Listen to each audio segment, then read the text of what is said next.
welcome to Bake to the Future, the show where we examine what is happening in the baking industry with a future-focused lens. I'm Haley Blumenreich. And I'm Katie Jewell. Today, we are talking about some issues around raw honey imports and its impact on the baking industry. And it's a super complicated issue, so we've brought in the experts to help us understand what's going on. In the virtual studio today, we have Lee Sanders, ABA's Senior Vice President, Government Relations and Public Affairs, Zack Decker, ABA's Government Relations Manager, and Drew Felz, Government Affairs Representative at General Mills. Welcome, everybody. Thanks, Hello. Katie. Thanks for having me. You're welcome. So you first, Drew. Lee and Zack have told us that you are the expert in this issue. And in this episode, I want to make everybody else an instant expert on honey dumping, which I had never heard about until about a week ago. And what is this issue? What's going on? Set the table for us.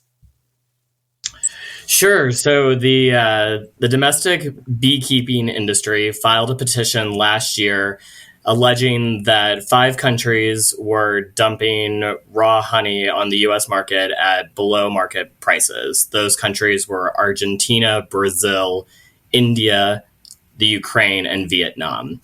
Of particular interest was the Vietnamese duty that was placed on that, which was at over 400%, which really does drive up the cost of honey at a time where we've seen huge inflationary costs. So we have put together a coalition of impacted companies.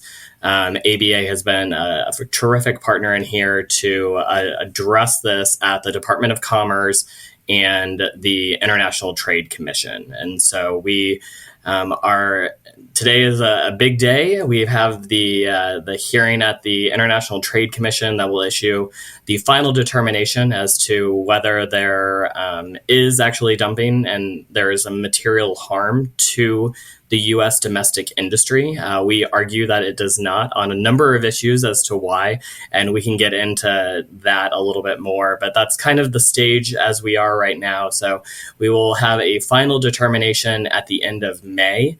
We'll actually know what the case is, so stay tuned. But this is a really big issue that impacts not just the baking industry, but also in the meat industry as well. So we have some good partners there. And maybe, Zack, you could help explain what the impact is on the baking industry and how the baking industry uses honey, especially this type of honey that comes internationally. Sure. So honey is used as a sweetener in many baked goods and beyond baked goods in many other products, including flavored meats and personal care products. But the baking industry uses honey in a lot of popular products. Drew's Honey Nut Cheerios are one such example that are super popular with consumers. Sara Lee Honey Wheat is another very popular product that uses a lot of honey in order to create its iconic taste.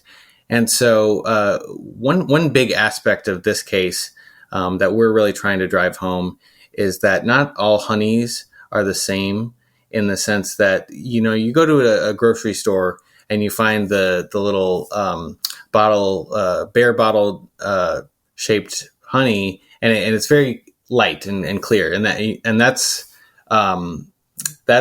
pretty much the type of honey that's always used in the retail sector, and that's not the honey that ABA members are buying to be used as an ingredient in the baked goods. And what ABA members are looking for is dark amber honey, and so that type of honey really isn't produced in the United States at large quantities.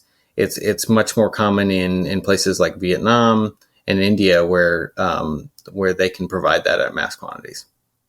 And Lee, we were just at our annual meeting last week or a few weeks ago in Palm Springs, and you had the opportunity to talk with our members about this issue, among others. What are they saying? Well, like so many other issues, Katie, that we're hearing about, their supply chain disruption. And so the concern about The costs have doubled. But more important than that is the supply for this very specific kind of honey, the specific ingredient that's used, like we said, and expected by consumers. So not only are the bakeries using it, but other food manufacturers are. I mean, it has very special characteristics. And so when you can't purchase that kind, or you're having to, double your cost for that type of ingredient, it's really impactful. And bakers have to make hard decisions on whether they're going to continue to make that product or whether they're going to continue to look for alternatives for that ingredient.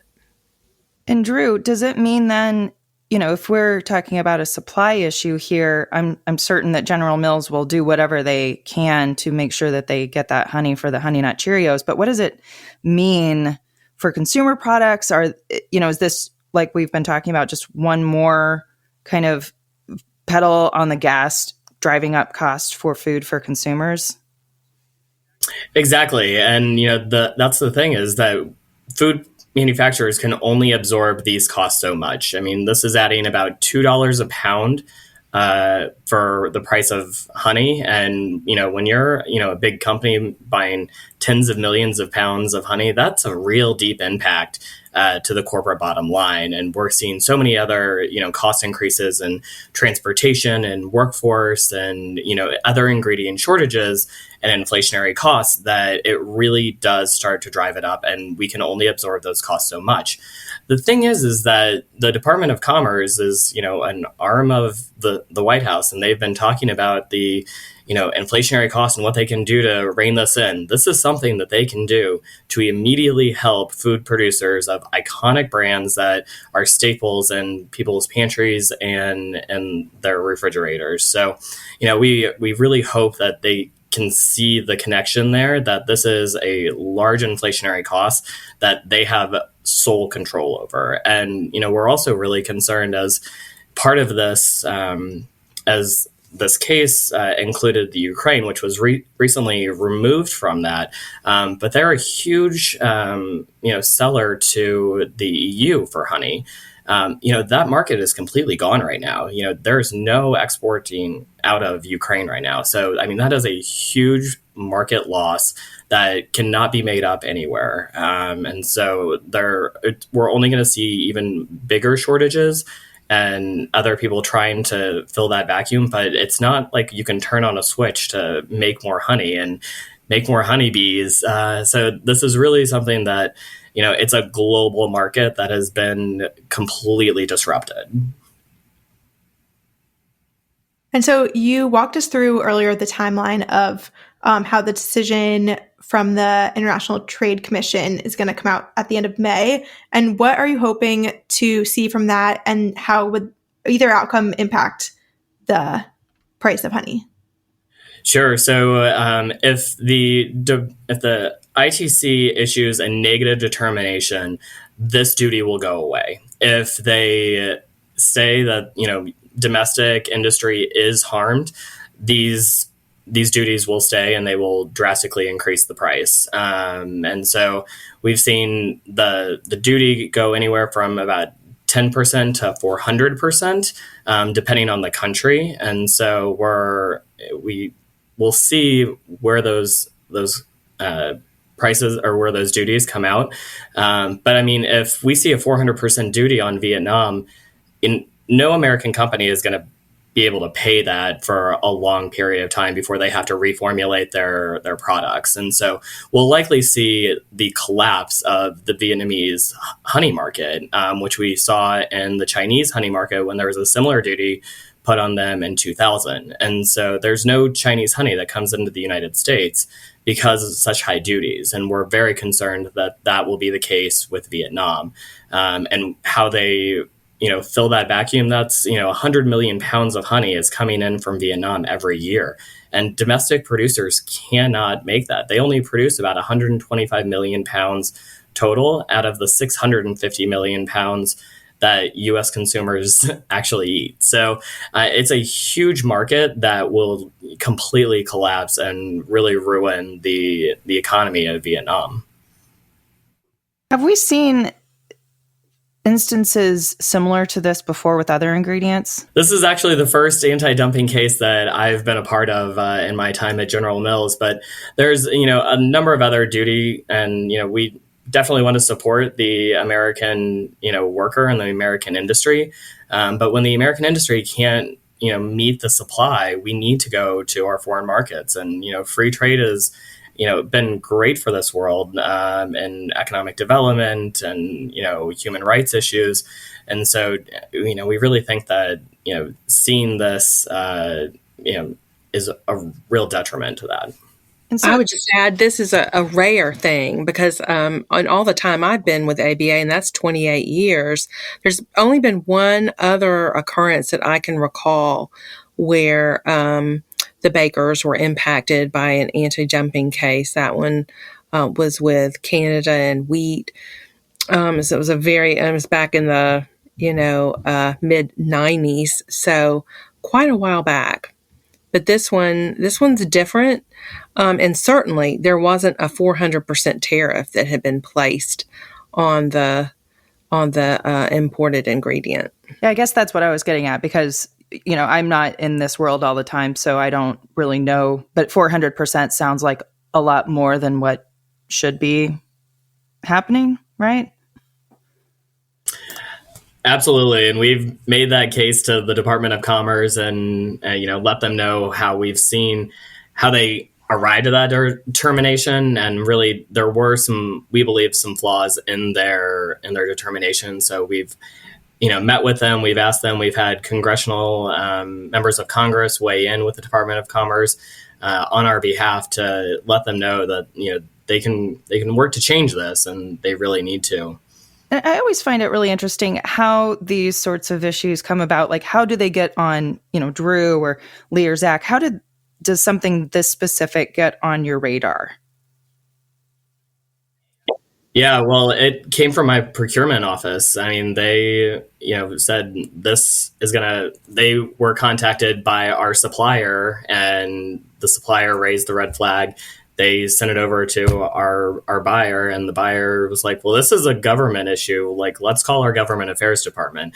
And not every company has, the wherewithal to be able to do that. And so, that's why, I brought in ABA to, let them know that this is, a huge impact for us. And they've been a fantastic partner on Capitol Hill outreach and, research and talking with, small and medium bakers that are really, impacted and may not know the ins and outs of how to do this. And so we're happy to have them as a partner in this because it really does take, a lot of voices to make our voice heard. So very thankful. I would just chime in that the reason we get engaged on a lot of issues is because members bring it to our attention. And this issue is no different. And we always want to hear when things are impacting bakeries. So don't be shy, I guess, is what I'm trying to say.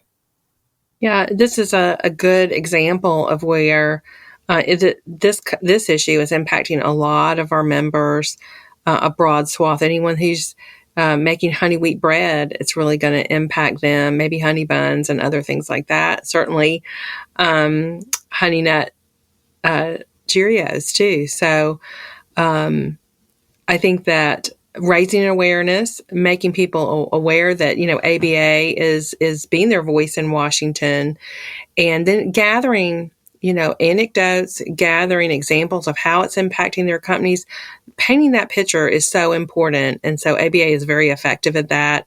And we're going to continue to do that on this issue. Is there anything else that you think that ABA members need to know about this issue? I think, if, like we were saying, if now that they're aware of the issue, they know that there are paths to weigh in. It would be really great for members to call their senators, their congressmen, make them aware that this issue is impacting them. And even though the Congress doesn't have a deciding factor here, those members can weigh in with the ITC and the Department of Commerce and let them know how it's impacting the companies in their states. I'd just like to add that ABA will keep members updated on kind of how the the hearing and the determinations go, we're have our fingers crossed. We're going to, communicate how harmful this really is to the ITC. And we hope to be a continuing resource to ABA members on this front. Yeah, the ITC will be issuing an all-day hearing that will have the petitioners as well as General Mills, ABA, and others, and our honey packer and dealers testifying on the 12th, and then the last determination will be late May. All right. Thank you for clarifying that for us. And certainly our members will be able to stay updated on what happens next with us going to AmericanBakers.org. Thank you guys for joining us today. Thank you. Thank you so much. Really appreciate it. And our listeners can let us know what you thought of the show by emailing hello@AmericanBakers.org or leave us a voicemail at baketothefuture.org. And don't forget to subscribe wherever you listen to podcasts: Apple, Google Podcasts, Spotify, Stitcher, Amazon Music, or Ghana.